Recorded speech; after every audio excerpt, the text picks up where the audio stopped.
if you don't have the ability to understand the people you work with, then it just becomes very difficult. And I think what people expect more now is something that's very customized and very unique to them. And so I think understanding employees requires soft skills. As a manager, it's probably the number one thing. Welcome to the Curious Corner, where we unravel the stories behind our guests through the lens of curiosity. In today's episode, I'm joined by Fred Houinato, who is a father, husband, coach, and athlete who has spent the past 2 decades working at Amazon. Fred, thanks for agreeing to come on today. How are you doing? I'm doing great. Thank you, Ben. Great to have you with us. I've wanted to have you on for a while and glad to finally make it happen here on episode 10. Thanks for coming on. For those listening, could you please give a brief intro of who you are and what you do? Cool. My name is Fred. I'm a program manager for Amazon. And my day job, which is changing this year, I'm going towards more of a employee experience role, which will cover things like looking after employees in terms of their onboarding experience, learning and development aspects, anything that has to do with diversity, equity, and inclusion, as well as all of our young people programs, university, high school work that we do. And that's a European role. And it's still within the team that I've been in at Amazon for decades now, which is part of a finance organization. So it's just a lot of people that I know, a team that I understand. And it's just a lot of things that I've always been doing. So to have now a dedicated role to that is great. I'm based in the UK. I am married. I have 2 kids and definitely keep us busy. Yeah, for sure. Love to hear that, and love the fact that you're changing things up a bit and moving into different areas of the business. Sounds super exciting. Look forward to seeing how that progresses. As you kind of mentioned there in your intro, you've obviously, been in Amazon for a couple of decades now, and naturally, you've kind of progressed up the ladder and find yourself in this more managerial leadership position. So I was keen to know, what is a quality that you believe all managers and leaders should lean into more?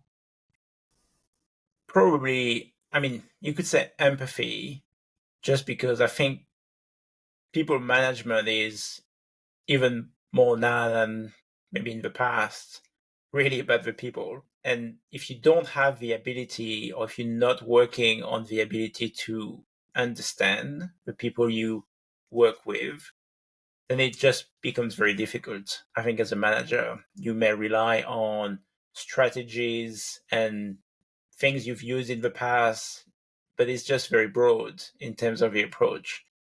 And I think what people expect probably more now in the workforce is something that's very customized and very unique to them. And that's what I would expect my manager to be able to just bring to the table, which is an understanding of my situation, my preferences, whether that's communication, whether that's way of working.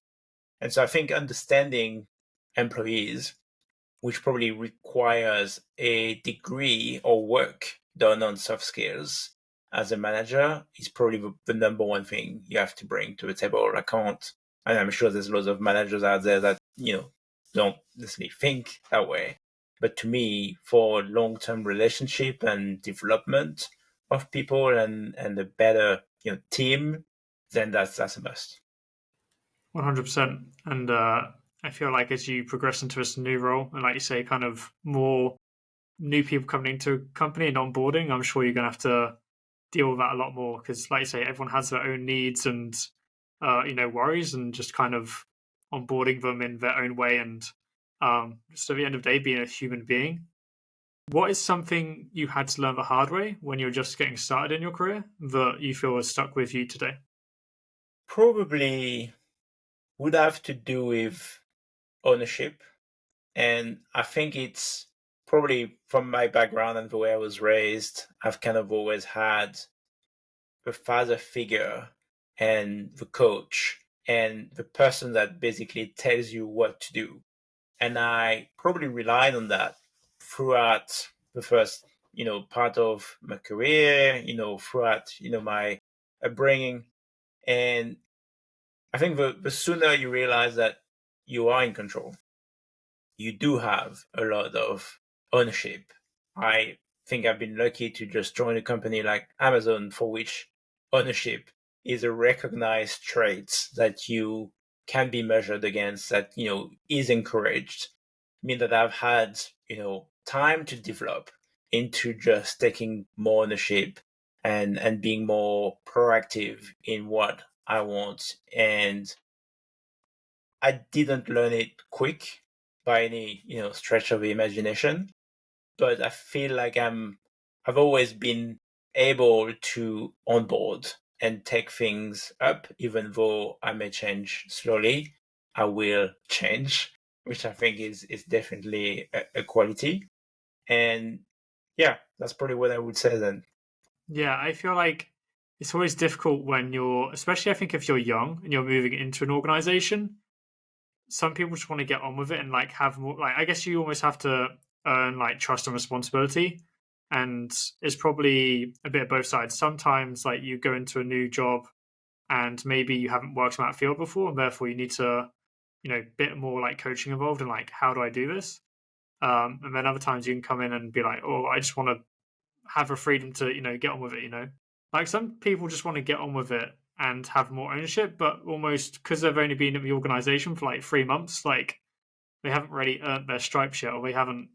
You have to like, I guess, work your way up the ladder almost, and naturally more responsibility and more ownership comes as a result of that. Yeah, and I think as a manager, as a team, you also have to recognize that you have ways you can provide that autonomy, ownership to a certain scale for an employee, even though they're junior. There may be things that they can learn very quickly and they can be proficient at, and then own a process or, an activity and have, full ownership of it, even though they've been with a company for a couple of months. Nobody knows nothing or doesn't have skills or doesn't is not proficient at specific things. And so you can get people in a position very early, even for junior members, in a position where they do have autonomy. And I think you don't want to assume, again, as a manager, that somebody that is junior out of university just needs to be told everything. And I think that, that's part of, any role where you have a team. You need to understand, what can they do, where they're at, which areas, would they excel with just a little bit of guidance, and push them that direction, right? And then you can just pick up development that may be blockers, whether that's communication, whether that's project management, as you go, and just build those up, from a foundation standpoint. For sure. Okay, would love to transition a bit into fitness because I know that plays such a pivotal role in your life, and I know that you have a big passion for cycling, and that you used to do a lot of speed skating back in the day, which is super cool because it's not something that everyone seems to pick up. So, would love you to tell us a bit more about that journey and how you even like discovered, yeah, those sports and those passions. Yeah, I think I come from a background of, I guess, athletics, and my father, when I was 10, was the head coach for our local track and field club, and therefore we've been in athletics. I say we because I had brothers and sisters, and there wasn't a choice. You had to be in the athletics club. So that was the approach, and I was probably in athletics age 10 to 25, and that's, for me, that's just been always present. And once I started working, I had a colleague, and one day he said, like, we should learn to skate. And so I learned to skate, which I think was pretty easy for me just because of that athletics background. I think coordination just transfers very well. So I learned very quickly to skate. Then joined those, Friday night skates, and then probably did a lot of those every Friday night, up to the point where when I moved to the UK, I just started speed skating because with friends from the Friday night skate, I had gone to a 24-hour race, as you do. And then, you get exposed to a lot of people that go much faster than you do because you are just a recreational skater at that point on roads. And so joined the speed skating club, got a pair of speed skates, and then when I moved to the UK, just joined a local club in London, which in the UK the sport wasn't as developed.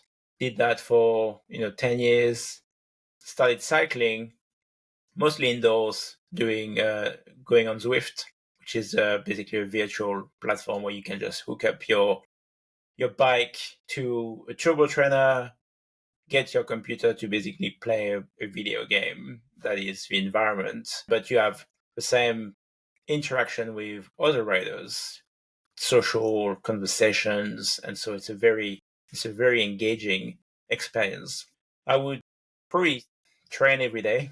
I would do 95% of my training on the bike, probably 6 to 7 a.m. And then April, when the season is about to start, then I would just hit the track. And then on skates, yeah, I've done that 24-hour race many times in Le Mans, actually. So on the same track the bikes are using. And so a lot of my endurance kind of knowledge comes from that. All of them have been team-based races, whether that's a team of 5, 6, or 10. But that means you're still going for like 24 hours because it's not just you and it's a relay. It's a lot more intense because you're more in a resistance. You go 7 minutes and a half at a time and you'd have a probably 40, 50-minute break, but then you have to go again full speed kind of thing. And you go for 24 hours.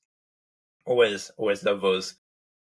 Now that I've moved to Manchester and we have kids, I didn't really have the time to skate as much, but I'm still doing the cycling on Zwift. I'm probably going to start thinking about what my next big challenge is going to be. It's either going to be a virtual Everesting, which basically is cycling the elevation of Mount Everest. I did that once in the past. I think I may do a double Everesting, which will then do both a double Everesting, but also probably take me 24 hours, which will then get me to that past my longest ride, which has been a 500-kilometer ride in probably about 16 hours or something like that. So I also want to get back to athletics. And so because my kids are in primary schools and most schools have like a sports day, they've been dad's races, which I take very seriously. I am very, very competitive as I'm an aware. individual. Yeah. And so I've been thinking about getting back into sprinting because that's where I come from. Sounds exciting, but also like a big challenge. But like you also mentioned, the 24-hour Le Mans and like the 500K, like yeah, that's not something you can just go out and do. So like, how do you even mentally prepare yourself for like something like that? Yeah, it's a good thing you talk about the mental aspect because you can prepare for body to an extent. And so when I did a 500-kilometer ride twice. I think if you ride a certain amount, I would say probably between 10,000 and 15,000 kilometers a year, then a 500-kilometer ride probably is something you could do physically. Now, the mental aspect is really the difference, I think, in people, whether they can or can't do it, even though their body could. The number one thing I would say is I have a lot of experience doing 24-hour races as a team because of the skating in Le Mans. I've done this race probably 15 times. And so every year I would do a 24-hour race, in a team. And I've done just about every conditions you can think of. So I've done a lot of those in teams. And therefore, I do have this mentality of one more lap. I can always do one more lap. If it was a 48 hours, then you would just focus on the next thing. It's one lap, and you just do your routine. So on those 24-hour races, you do your lap, and then you just do the things you need to do to ensure that your body is going to be in position to continue. That means hydration. It means you need to do some stretching. You need to feed, and then you just do all those things, and you just do them in block, one lap at a time.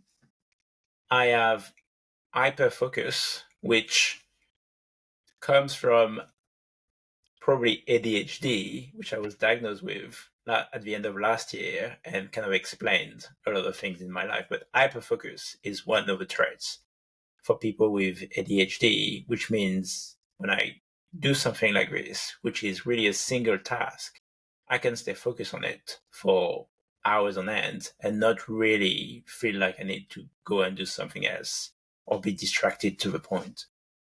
But the mental aspect is really where it's difficult. I've done that 500-kilometer ride twice.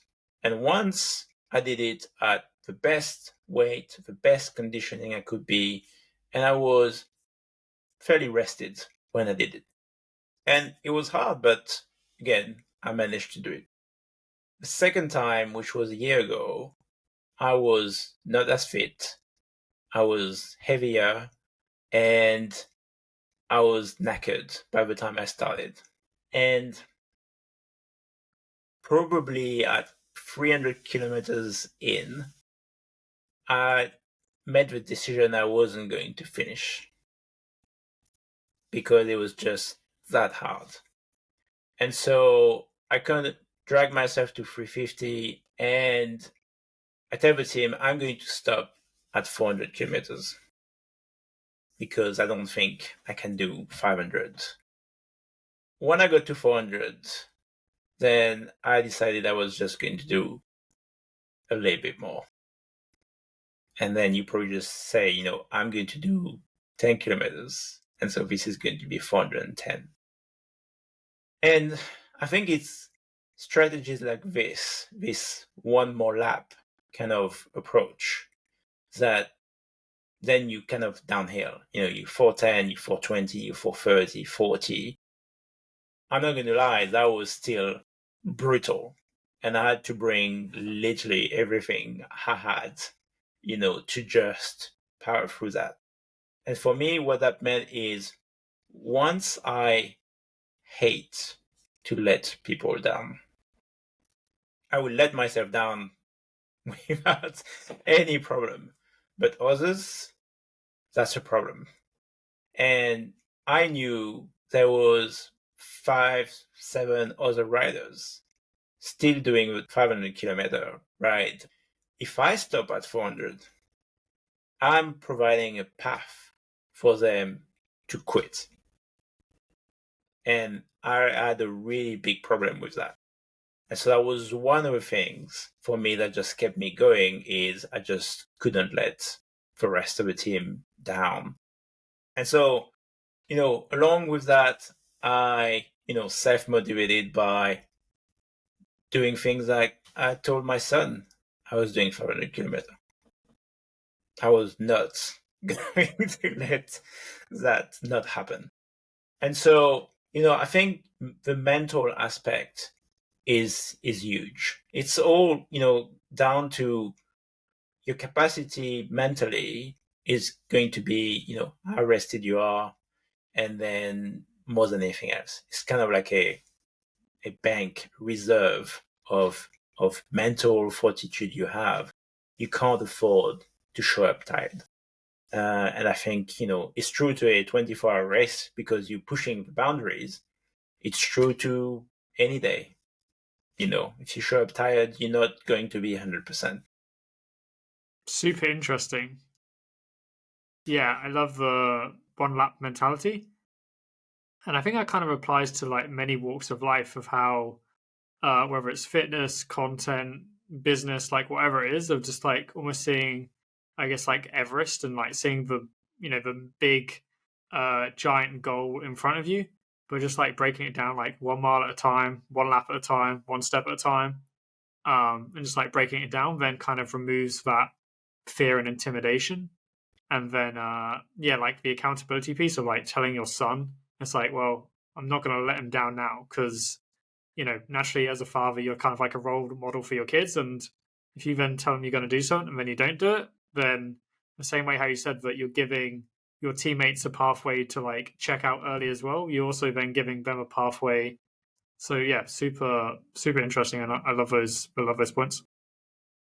You may have already like touched on it earlier, I think, with your family, but what sparked your love for being so competitive? I think ultimately I see it as a trait, right? I am competitive. There's just no hiding it. And as soon as it's a game, I want to win it. And so I don't necessarily have a origin story, right, as to why that came to be. I would say when I was young in athletics, I wasn't very good in the sense that, I was a head shorter than most of my peers. I didn't, I don't feel like I had like, athletic capabilities. And so I think there's probably a part of that as I grew older, then I kind of found my way into competing more and winning as well. For me, it's more about almost unfinished business when it comes to a lot of those things that I'm pushing, which is I never got to where I wanted to be in athletics, which the dream was always, making the Olympics and things like that. And so I just didn't get there. I was kind of probably just borderline national level, but like nowhere near, something like that would earn you an Olympic qualification by any means. And I don't think I was self motivated when I was younger in terms of, it's one of those things we've experienced now. You'd be like, oh, well, I'll do things different in terms of nutrition and sleep and prioritize things. And so now you have a chance to make better decisions, right? And so, yeah, you're not 20 anymore, but you can still find plenty of athletes for, performance and pushing limits and boundaries and do things like, on the endurance side of the house, which for me just find valuable to pursue and see how much you can do. Love that. Okay, let's move on. So there's a interesting tweet of yours I discovered, but basically it was you talking about, I guess, like your career and how earlier in your career you saw kindness as a weakness and constantly being in the environment of quote unquote nice guys finish last. And within the tweet you say that I could tell you I didn't care, but that would be a lie. It crushed me, yet I stood for my own values, and it cost me professionally a lot. So the question I had would be, what advice would you give to young individuals who also find themselves torn between their values and advancing within their careers in an environment which may not align with their own values? Yeah, for me, I would say there's this saying, when we say you only have one reputation, right? And I think I wouldn't say I care so much about my reputation, right, and what people think of me. But I think the underlying piece is really values. And that's going to come from probably, the way you were raised and the things that your parents and environment, which could be teachers and coaches, passed on to you. The things that really, if you took the time to explore them, you'll find them, right? You figure out that you have a set of values, and you have things you're going to care about fundamentally. And for me, that's going to be something like injustice is something that, I just can't live with. And so once you understand what those values are, if you're a young person, that's probably where you want to spend the time. Whether you discover them by experimenting and exposing yourself to different situations, doing different jobs, doing working with people, working on your own, kind of that sort of thing. And try to figure out at which moments you find times where really something is going to be a friction point, where you just be like, I don't want to do that. Because that's usually a good tell sign of something that is just going against your set of values. And so for me, I've had times in my career where, I've come to situations, either I was told to do this or that, and I just couldn't agree. And I think if you're in an environment where, let's say you are told to do something and you don't do it, then you may actually just, lose your job. That's what it is, right? It could be depending on what it is and how attached, people are. And so I think for me, I've been lucky in a way that I haven't been in a position where I had to make those decisions because, I needed to feed my kids and stuff like that, right? And I've felt like I always had a choice to make decisions that I could live with. And there's no doubt that it cost me at times, but I wouldn't change it because I do think that, you only have, I guess, one set of values. And so they are your own, they are a makeup of, your history, your background, your upbringing, and they are what define you. And chances are they're not going to change a lot over time, right? Because it's not something that's suddenly just going to wake up one morning, or because you're going to be exposed to a lot of things, you're suddenly going to care less about others, right? And so I think for me, it's the sooner you can find out what those are, the better you can organize your life and where you want to go to just match the best they can, right? It doesn't mean you can't go and do specific things or jobs or roles, but it does mean that if you can avoid putting yourself in a situation where you know is going to just be against your principles, then it's better. I like that a lot. I guess if you have that feeling of something just doesn't feel right, or you find yourself at a crossroads having to make a decision, you can end up going back to like your basic principles and like core values. And if it doesn't resonate with who you are and what you stand for, then that kind of helps with the decision making process. And as you said, I don't think staying true to yourself and being authentic to yourself is ever going to be, it's not something you're ever going to go back on and like wish you hadn't done that, because at the end of the day, you're just being true to yourself. And also, it's just super difficult trying to pretend to be someone you're not. It takes a lot of energy and just isn't a good thing. What is something you've learned about yourself over the past couple of years that surprised you? I mean, I mentioned before, I was diagnosed with ADHD at the end of last year. And so I started on the back of that, there was an assessment, then you have to talk to your GP, talk to specialists, and you go through, proper assessment. And then started medication linked to that, which really helped. And it was a bit of an eye opener in the sense that up to that point, I've taken a lot of those symptoms. Like I've always said, I get very distracted, very easily distracted. But you always see that as just a trait. Just like, well, that's just who I am. I'm just a person that can be distracted easily.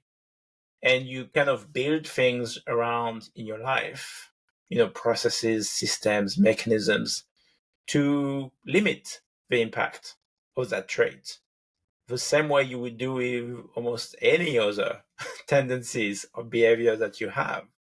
so that you can, operate and do your things. And it's kind of just explained a lot of things through my life that I didn't necessarily understand, where they were coming from. And I think the reason that I bring that up is because it's very easy to beat yourself up for your shortcomings. And it's probably one of those where I would probably have said, "Oh, I'm just rubbish, right? At this or that. I can't remain focused. I can't get things done. I can't finish the task. Planning, just don't get me started on planning. It's just like something that I just don't even want to consider." And you kind of overlook the good aspects because there's always, another side. And so for me, that hyper focus piece, which I've used definitely in athletics, in sports, in those endurance, where I can go and do a task and just stay on it, is something that you just don't necessarily think of as a strength. You just happen to do this. But the rest of the issues kind of are more easy to just remember or be reminded, in your professional life and so on. So yeah, that's definitely that's been a big shift. And I mean, being on medication just kind of like open up things, because now just almost everything is just so much easier in terms of, planning and not being as distracted as I have been in the past. And that's been kind of a start of, I want to say, like, it's almost easy, especially when you, I guess, get to my age, uh, as you kind of like get older, to almost not settle, but just come to the realization, oh, well, it's kind of who I am, and this is, what I have, and then I kind of have to deal and manage things that way, right? And so I think that was a good thing to discover, because then suddenly you'd be like, well, hold on a second, just like things are not as we thought they were, right? And so now there's just a lot of things that suddenly just make sense, and you can stop beating yourself up, about them, because there's a reason you're very distracted, right? And so, yeah, that's probably been the one big change in the last couple of years, or even just in the last year. And then also, it explained a lot of the bad decisions I've made in my career as well, because I started as an accountant. And the thing with accounting is, so one is very specific, follow processes, policies, it's not ambiguous to a large extent, especially the operational pieces. You have the first week of the month, every day, you have specific tasks you're going to be doing. So it's very organized already as a function. And probably 7 years ago, I moved away from that part of the role to do project management. And project management is probably the worst thing you could do if you have ADHD. I've learned, apparently. So another thing I learned the hard way is that project management was probably not a good fit for me as an individual. And my reasoning was, well, you learn best on the job, and it's interesting. It changes over time. It's different projects, different countries, So there's a lot I like about the idea of project management. The execution is where I think it was difficult. And so now I'm moving into a different role, which is more about people, and it's more about things that I've been doing for 20 years on the side. And so I'm kind of lucky in the sense that I can do this new role about things that I care about a lot, but are not really just the project management piece that I was doing. And so obviously insight is great, but if I was to, let's say, do it again, I would be like, oh well, maybe I wouldn't go into project management. right? Because, if I knew I had this tendency or those behaviors, which are not unknown, right, when I make the decision, but I just don't necessarily think it's going to be, an issue. It's just like things stacking up, right? That really make things harder and harder. And you were talking about the energy you have to spend. Me as a project manager in a technical function like accounting was a lot of energy and not something I had like a very good disposition with. And so I think that's definitely been a learning path, but kind of all makes sense. That makes sense. And yeah, I think it's very. I would say this like as an observer and like from like a distance, but I feel like it's very easy for society to like label people with like say certain conditions, and I think like you mentioned to like put a negative spin on it. But I love the thought of like seeing it like the inverse, and like you say, it's almost like because you can hyper focus on like certain things at any one time, it's like, and no one else can do that. Like, it's at that point, it's a superpower. Like, no one else can be as hyper focused on this one thing as you can, and yeah, therefore, I see it as like a positive. Um, and yeah, just like thanks for like I guess being so open because I think like it's a conversation where like naturally I've noticed that more people are talking about it now, but naturally things always initially have a stigma attached to them, and then over time people become more open about it. But I'm sure that's going to be like super inspiring for other people to hear as well. I didn't know anything about ADHD, and I really found out on one of those initiatives that I've been involved with about diversity, equity, and inclusion. And there was just an anecdote of an employee that had an invisible disability that happened to be ADHD, and they were concerned about sharing with their manager. That was the premise. And then we had a conversation on, what do we think about it and so on. And I was like, oh, I don't know anything about ADHD. And so I just went to the internet and just found a, test. And I was like, oh, let me just take the test. And then as I was answering the question, I was like, I suddenly had this sense as to where this was going. And so, you know, it's a range, right? You're going to have very different levels. Some people can probably just not have medication and just ensure that they have things in place to limit distractions. But the bottom line is in today's society, where you have access to a lot more technology, a lot more distractions, whether that's notifications, whether that's, stimulus from so many different places. A lot of the strategies you employ with ADHD would be beneficial to most people today.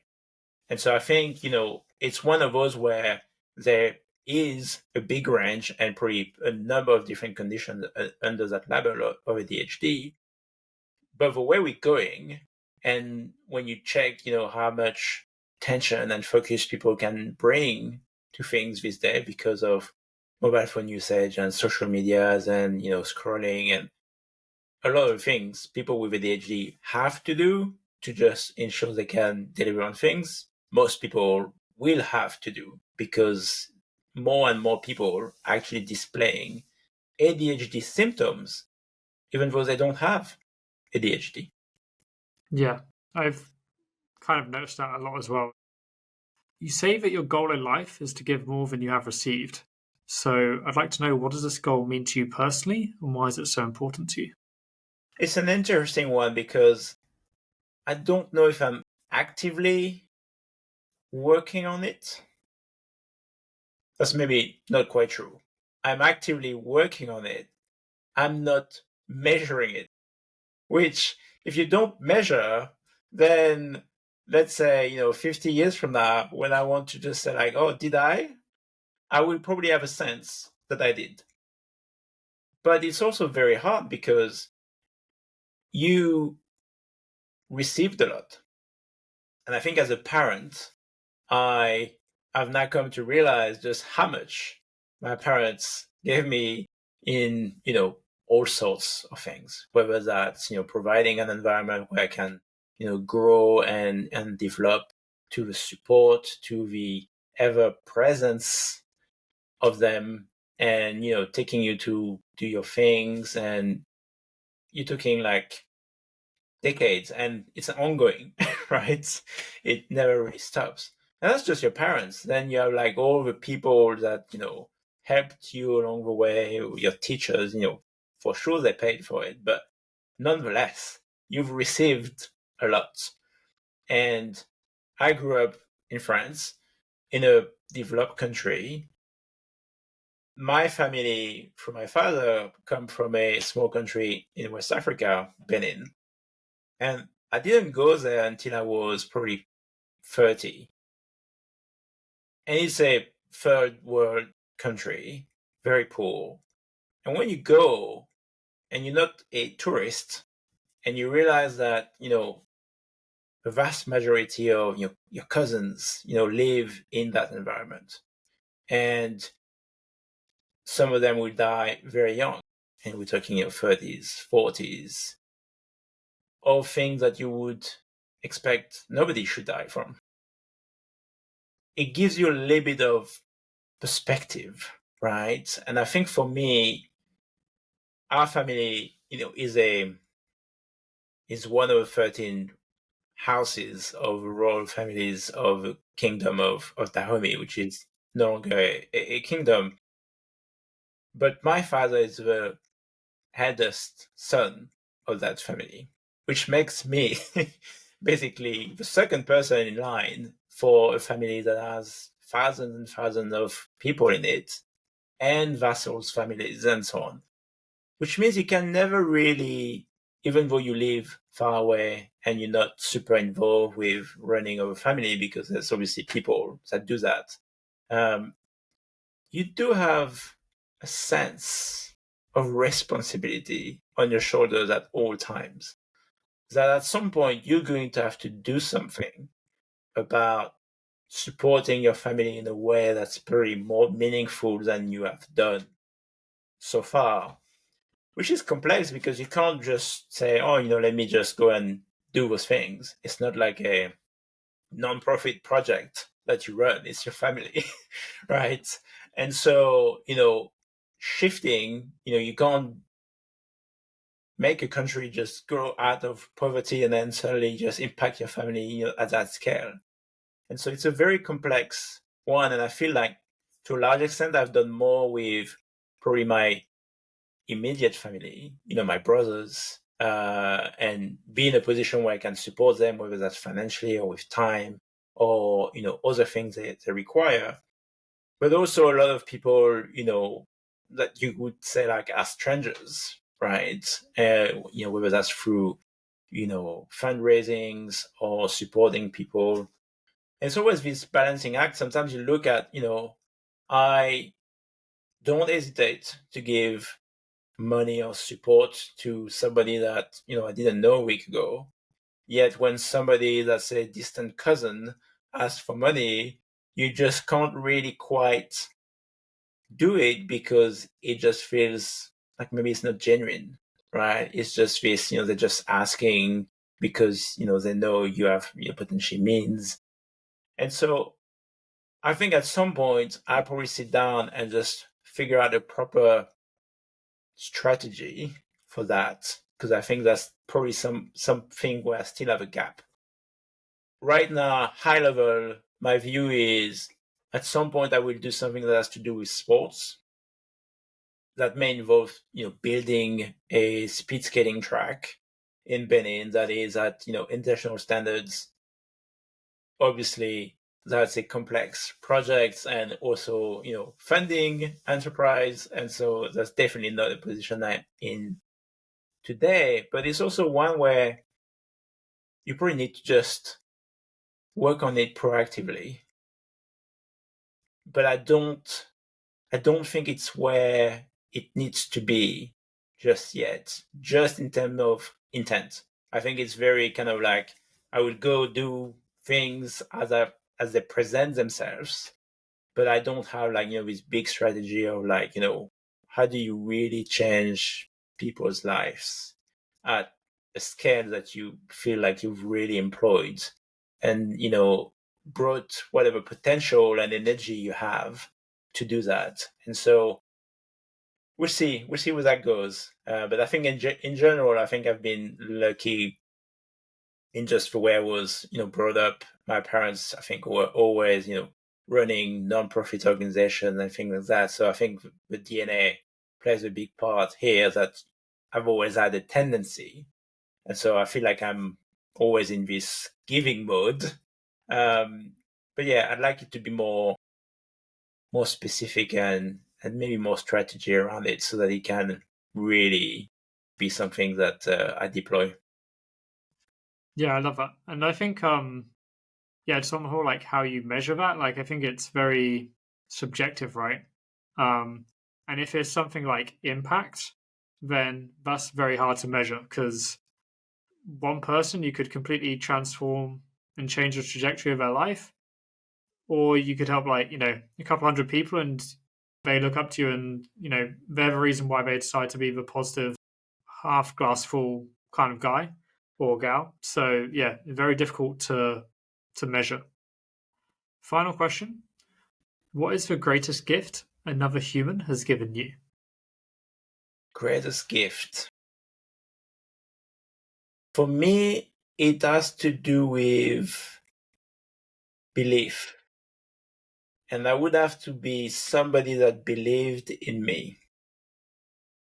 And so I think probably just because of, you know, maybe insecurities, growing up and things like that. For me, that's probably where I would put the most value on. Somebody that would just, say, hey, I believe you can do this, is probably the highest kind of form of gift or positive reinforcement I can receive. Just because it just shows one that they maybe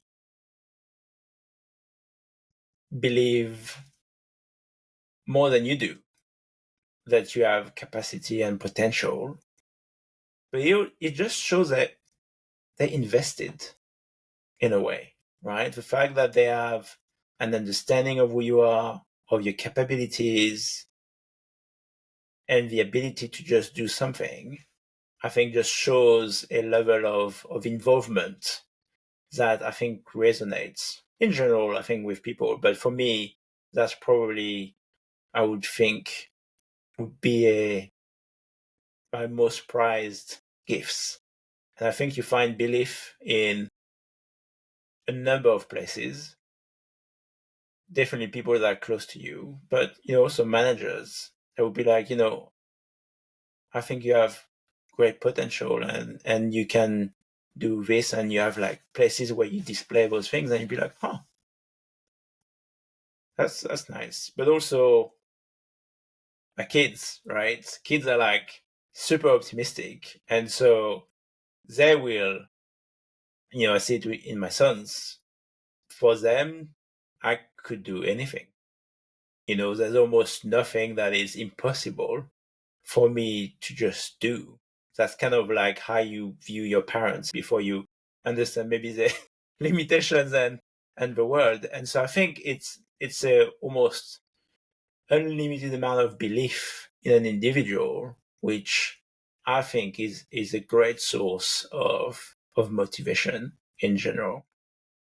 Love that. Yeah, there's a statement that comes to mind, which is like, it's like, how do you expect others to believe in you if you don't believe in yourself first? But what you're saying is kind of almost the opposite, where it's like, because people believe in you, it's almost been like reinforcement and motivation for yourself to like almost double check, like, am I actually pushing myself to my potential? And like, clearly everyone thinks I'm capable of like a lot. And am I believing in myself enough and being ambitious myself enough to meet my own potential? And I think it's built, right? It's you probably start with a blank slate of what you can achieve. And then people will tell you, you can do anything you want when you grow up, Ben.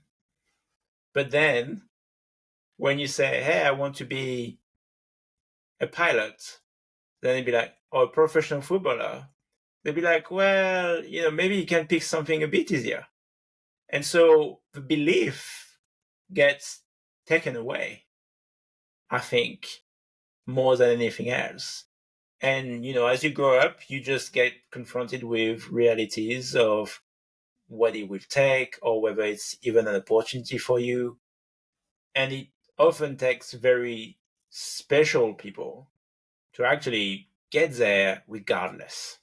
But that's like a 0.5% of the population.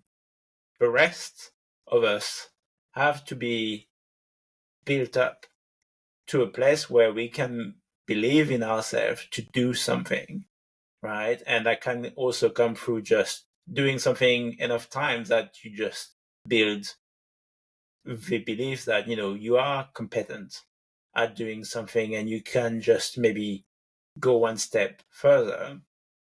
Yeah, so I think, believing in yourself, I really see it as you kind of had to be brought there to that position where you can believe in yourself to do something. But I think for most people, including myself, I'm in a position where I probably care too much about what people think. And so I think that's a limitation, right? In, could I do this? Or what people are going to say, and what if I fail? And so I think it's just a small thing that I've picked up along the way. And so it's just, can you find a balance where you can just, maybe park those things and focus on potentials and opportunities and development overall, as opposed to, what judgment, weights. And I think that's why I think learning paths and focusing on just development aspects is probably the best approach, because there's less judgment in that. So like, I'm just learning to play the guitar, right? And I will just follow the course. And at some point I know to play the guitar, right? It's not just, you don't have to think about what if I play the guitar in front of my friends and they think I'm rubbish, right? I think that's where we fall down in general. I think, at least for me, that's been my experience, is the moment you start probably caring about what people think or what they're going to say. And I think as a parent, you are really hit in the face with the realization of how much you care about what other people think. Your 5-year-old will be having a tantrum in the supermarket, and you will tell them, don't do that. What are people going to think? And as you say it, just like, oh, don't tell me I'm doing this thing. And now I cared about what people were thinking about the tantrum of my 5-year-old. And that's what it was about, right? As opposed to the fact that we're having a tantrum, right? And so I think it's just, there's plenty of opportunities to realize that you have, like, maybe a bit of insecurities and, too much caring about what other people think. And how do you bring that in, right? It's just a work in progress. It will be forever, right? And if you're self-aware and you can pick up on it, I think that's a gift, really, because you can actually do something about it. I think most people probably just have no concept or understanding of the fact that, what is limiting them, or the reasons they do things they're doing, is because they care about what other people are going to say. 100%. And I think that's a great way to end this episode. So massive thank you, Fred, for agreeing to come on today, for a great conversation. If anyone listening, if you'd love to follow his Fred journey, if you're not already, then all the links to his socials will be in the description. And look forward to next time. Thanks a lot, Ben. Thanks for tuning in. If you enjoyed today's episode, make sure to follow us, to leave a review, and to connect with us on our socials.